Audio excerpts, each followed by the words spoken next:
जहाँ एक माँ हर तरह से अपने बच्चे को प्रोटेक्ट करती है, किसी भी मुसीबत से उसको बचाने की हर तरह की कोशिश करती है। देखिए, हम सब जानते हैं कि जो माँ होती है वो मतलब खुद चाहे जितनी मर्ज़ी परेशान हो जाए, जितनी मर्ज़ी उस पर मुसीबतें आए, बट वो अपने बच्चे को कभी भी परेशान नहीं होने देती है। तो रियाज़ की मदर जो थी, उन्होंने रियाज़ के साथ इतना बुरा क्यों किया? उनके नाक में नकेल डलवा दी, सेप्टम पियर्सिंग उनकी कर दी और इतनी बड़ी नोज़ रिंग उनकी सेप्टम में डाल दी। ऐसा क्या हुआ? रियाज़ ने ऐसी कौन सी गलती की? वो आज की स्टोरी में आपको पता चलेगा। तो hello everyone, welcome to my channel. और बताइए कैसे हैं आप सब? तो आज की जो स्टोरी है, अगर आपको अच्छी लगे तो वीडियो को लाइक कर दीजिएगा, शेयर कर दीजिएगा, चैनल को सब्सक्राइब कर लीजिएगा बेल बटन के साथ, ताकि आपको आने वाली स्टोरीज़ की नोटिफिकेशंस मिलती रहें। तो रियाज़ और उसकी मदर रहते थे आराम से, बट देखिए, बच्चे बचपन में ज़्यादा शरारती होते हैं और रियाज़ भी ऐसे ही शरारतें करते थे और रियाज़ की माँ उसको बहुत प्यार भी करती थी। बट कभी कभी बच्चों की शरारतें इतनी बढ़ जाती हैं कि माँ को समझ में नहीं आता है कि वो बच्चे को कैसे कंट्रोल करें। वही चीज़ हुई रियाज़ और उसकी मदर के साथ। रियाज़ की जो शरारतें थी वो इतनी बढ़ गई थी कि रियाज़ की माँ उसको समझा ही नहीं पा रही थी।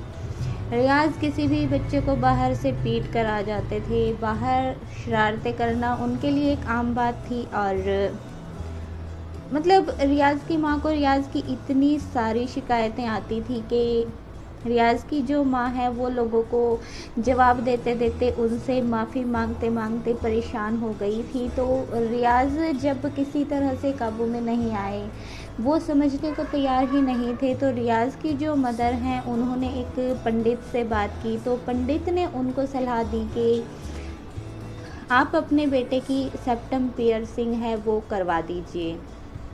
सेप्टम पियर्सिंग के बाद उसका जो दिमाग है वो शांत हो जाएगा, जो उसके अंदर एरोगेंस है वो ख़त्म हो जाएगी, और अगर ख़त्म नहीं होगी तो बहुत कम हो जाएगी, और वो ऐसे शरारतें करना, ऐसे लोगों को परेशान करना, ऐसे बच्चों की पिटाई करना छोड़ देगा।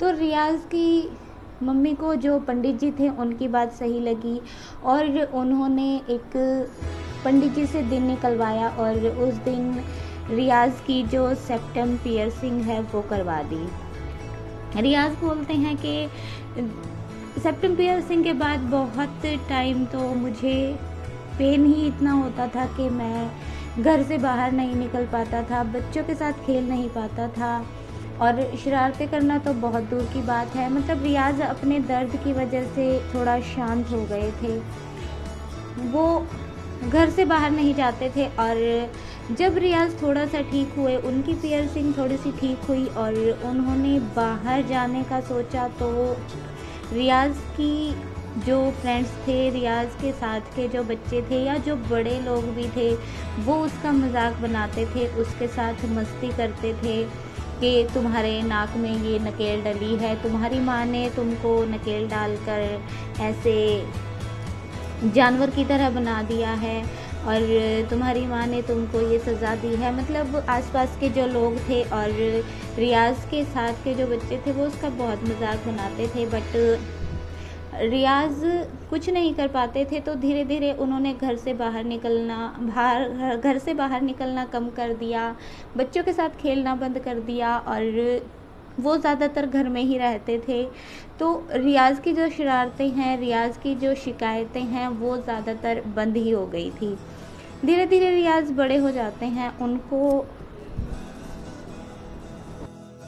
तो रियाज़ धीरे धीरे एक शांत नेचर के लड़के बन गए थे, बट उनकी जो सेप्टम पियर्सिंग हुई थी उसके बाद वो एकदम से अकेले से रहने लगे थे और ज़्यादा किसी से बात नहीं करते थे। बट धीरे धीरे जब रियाज़ बड़े हुए तो उनको देखिए, इनकम हर इंसान को करनी पड़ती है, पैसा हर इंसान को चाहिए होता है। तो रियाज़ ने एक चीज़ सोची कि वो शादियों में डांस करेंगे और ऐसे पैसे कमाएंगे, बिकॉज़ शादियों में डांस जब वो करेंगे, लहंगा वगैरह पहनेंगे, साड़ी पहनेंगे, सूट पहनेंगे, तो जो उनकी सेप्टम पियर्सिंग है वो बुरी भी नहीं लगेगी और सेप्टम पियर्सिंग की वजह से उनको काम भी मिल जाएगा। तो रियाज़ ने धीरे धीरे शादियों में साड़ी पहनकर, लहंगा पहनकर जाना शुरू कर दिया और धीरे पहले स्टार्टिंग में रियाज़ खुद ही नाच देते थे शादियों में जाकर, और फिर उन्होंने धीरे धीरे एक दो पार्टियों से बात की, वहाँ पर भी वो डांस वांस करते थे। तो धीरे धीरे रियाज़ को काम मिलने लगा, लोगों के घरों में फंक्शन होते थे, किसी के घर में बेटा हुआ, किसी के घर में शादी हुई या किसी के घर में किसी भी तरह का कुछ भी प्रोग्राम होता था तो रियाज़ को डांस के लिए बुलाया जाने लगा। तो रियाज़ वहाँ पर लहंगा चुन्नी पहनकर, नाक में जो सेप्टम रिंग है वो पहनकर, मेकअप करके, लिपस्टिक, बिंदी लगाकर, मतलब हर चीज़ पहनकर वो डांस करने लगे और इससे उनकी जो इनकम है वो स्टार्ट हो गई।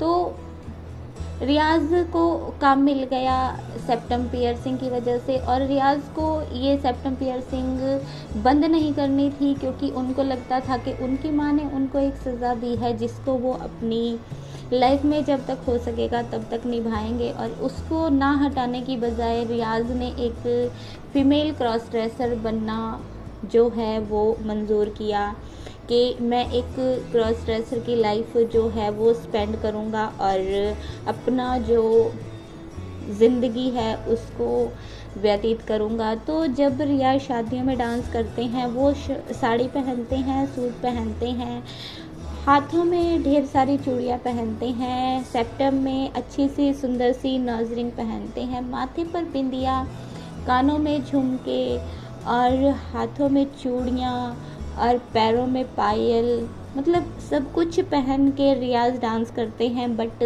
वो अपने फेस पर घूंघट रखते हैं, फेस वो किसी को नहीं दिखाते हैं, अपना मुंह किसी को नहीं दिखाते हैं, मतलब घूंघट में ही वो शादियों में डांस करते हैं और इसीलिए लोग उनको बुलाते हैं, उनको घूंघट की वजह से ही लोग जानते हैं।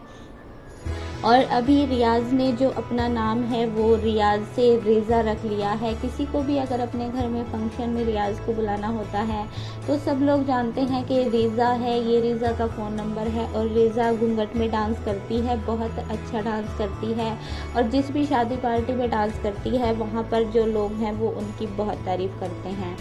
तो एक सेप्टम पियर्सिंग की वजह से, एक सज़ा की वजह से, कुछ शरारतों की वजह से रियाज़ की जो लाइफ है वो बिल्कुल चेंज हो गई।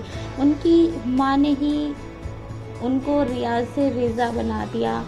तो आपको क्या लगता है, क्या रियाज़ की जो मदर हैं उन्होंने सही किया, उन्होंने गलत किया? क्या बच्चे को ऐसी सज़ा देनी चाहिए? क्या पंडित जी ने जो सलाह दी उसका असर रियाज़ पर ऐसा हुआ, या फिर सेप्टम पियर्सिंग के बाद बच्चे के अंदर, लड़के के अंदर जो शर्म की भावना आती है, जो लोग उसका मजाक, उसकी वजह से ऐसा हुआ? किसने सही किया, किसने गलत किया, वो आप बताइएगा ज़रूर।